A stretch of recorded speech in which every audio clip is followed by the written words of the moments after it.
And penicillin binding protein will lock into the peptidoglycan structure, and then it will start to do its job in disrupting the chain links between the peptidoglycan.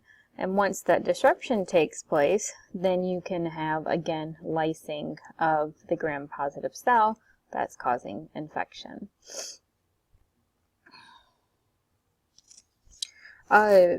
Since penicillin is used to target gram-positive bacteria, and that's kind of our go-to treatment regime, we also have to have some therapies that are used to destroy gram-negative bacteria, because a lot of times gram-negative bacteria be the bacteria that induce infections the most. And so we have kind of some treatments that are grouped into what's called narrow-spectrum antibiotics, because they will only target gram-negative bacteria. So some examples are colistin and nalidixic acid, which are used to destroy gram-negative bacteria. Antibiotics that have the capacity to kill or destroy gram-positive and gram-negative bacteria are referred to as broad-spectrum antibiotics. And some very common examples, which you've probably had sometime in your life, are ampicillin, chloramphenicol, and tetracycline. So these particular antibiotics can target a wide variety of microbial organisms. In some instances, again, because of misdiagnosis and different organisms causing different symptoms or similar symptoms in patients, sometimes you'll have doctors prescribe multi-drug therapies.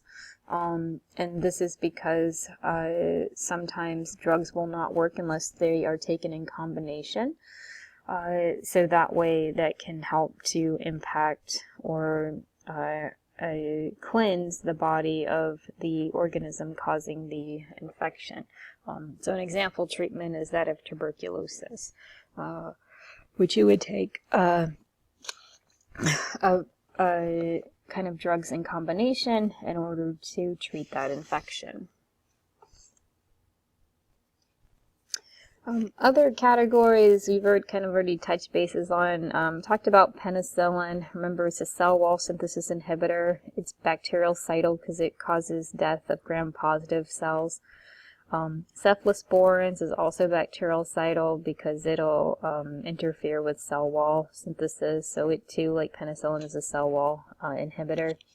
Tetracycline is a protein synthesis inhibitor, and it is not bactericidal. Instead, it's bacteriostatic because it will prevent protein synthesis, which eventually will lead to the death of the cell because the cell won't grow and mature or replicate.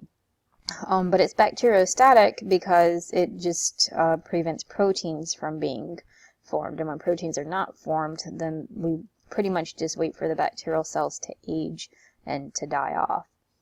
Aminoglycosides, these are bactericidal and they are protein synthesis inhibitors. We have macrolides, which when taking at very small doses, they're going to be considered bacteriostatic. And then when taken at high doses, they're going to be considered bactericidal. And they're also referred to as protein synthesis inhibitors. And then we have fluoroquinolones, which are bactericidal, and these will target the process of DNA replication or the synthesis of DNA, so we refer to them as a nucleic synthesis inhibitor. Two terms we haven't really talked about are synergism as well as antagonism. And with synergism, this is when you have two or more antibacterial agents that are used in combination. And when they're used in combination, they have a more effective degree of killing a particular pathogen than one treatment would have when just used alone without the other. And so this can be very powerful because it really goes after the disease-causing agent and gets rid of it. But then again, you can also have some more severe side effects from the treatment plan thus being used, as well as wiping out your normal flora. So for the most part, it's a good thing, but just recognize that there are some side effects that could potentially take place when synergism is being used as a strategy to treat microbial organisms. Antagonism is when you have two drugs that are impacting each other in a negative way.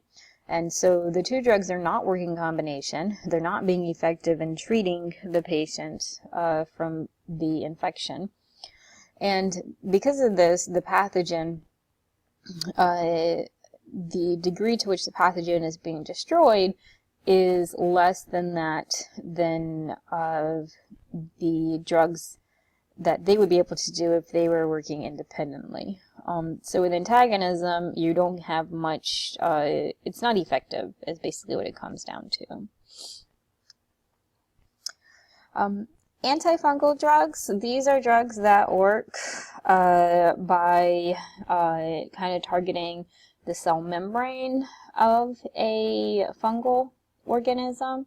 They can also play a role in messing up the production of sterol, which is a component that's found in the cell membrane of a fungal cell. And then they can also influence or prevent mitosis and nucleic acid synthesis from taking place inside of fungal cells. So those are the three targets or three strategies that we employ to develop antifungal drugs and treat fungal infections. Targeting the cell membrane, interfering with sterol synthesis, and then preventing mitosis or nucleic acid synthesis.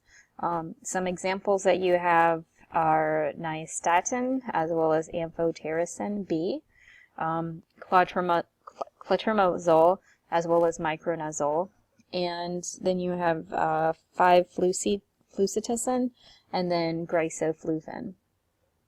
So all of these are antifungal agents, but they work in a variety of ways to ensure that the fungus isn't able to induce infection anymore.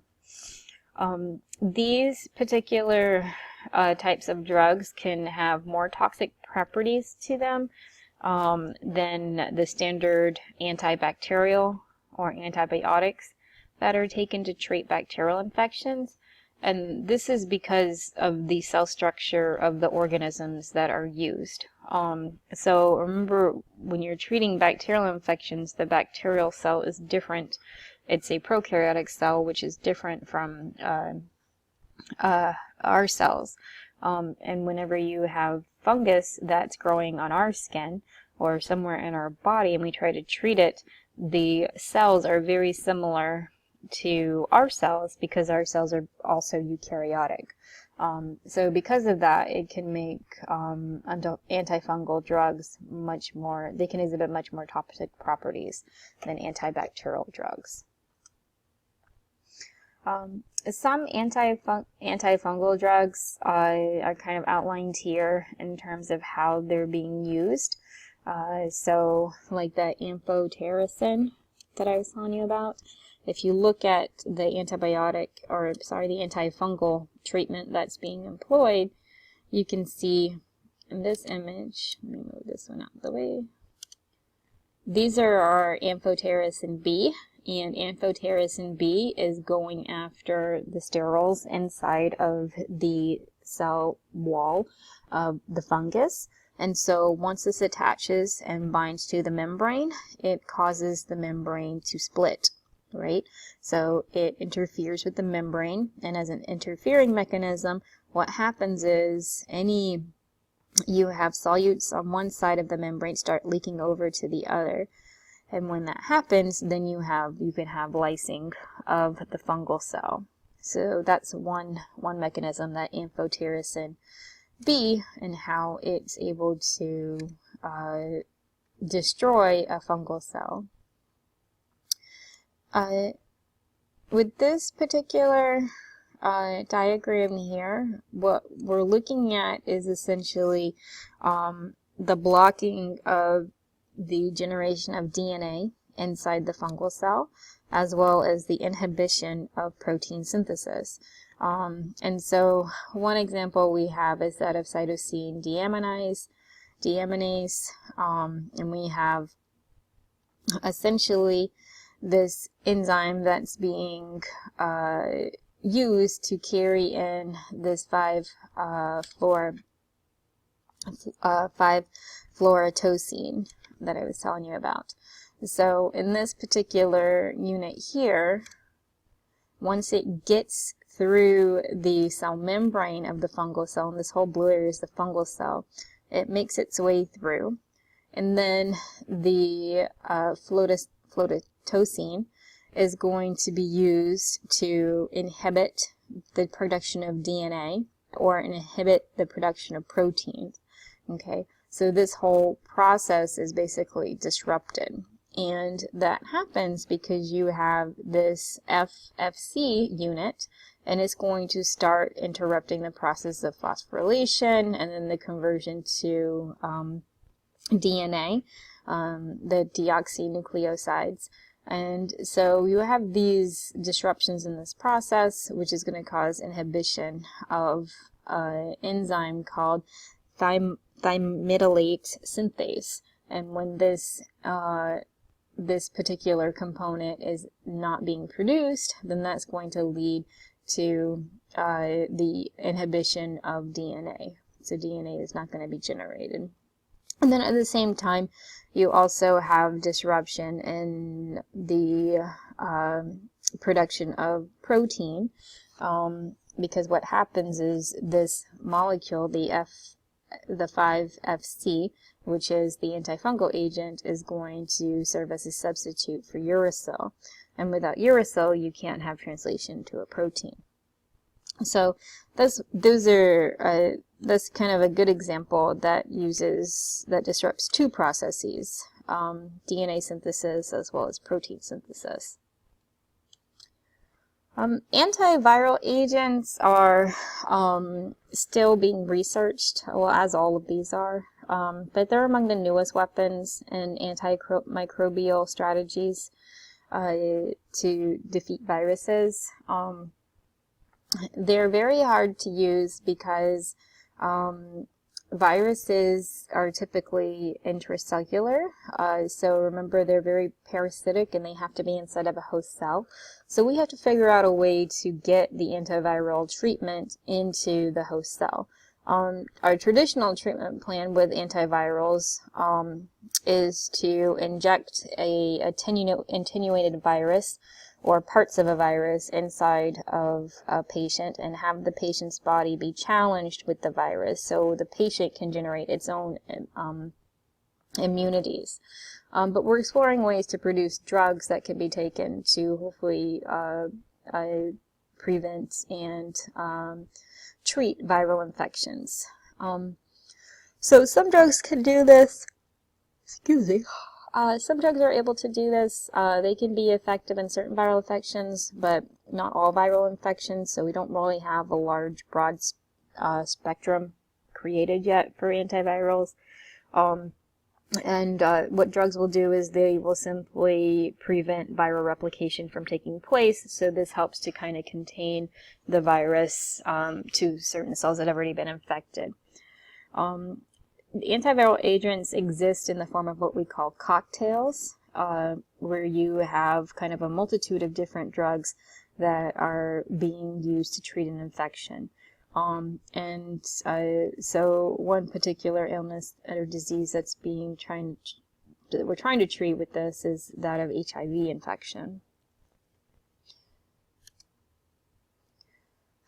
So let's talk about drug resistance now. With drug resistance, you basically have what we refer to as a superbug that's been able to evade all of the drugs we've been able to throw at it. So they are able to live even though we're throwing treatment plans at them, which makes treating a patient very, very difficult who is infected with a superbug. Some examples are what we refer to as MRSA and VRE. MRSA stands for methicillin-resistant Staphylococcus aureus, and VRE stands for vancomycin-resistant Enterococcus. These are common organisms that you can acquire by being bedded in a hospital through a nosocomial infection, but are very problematic.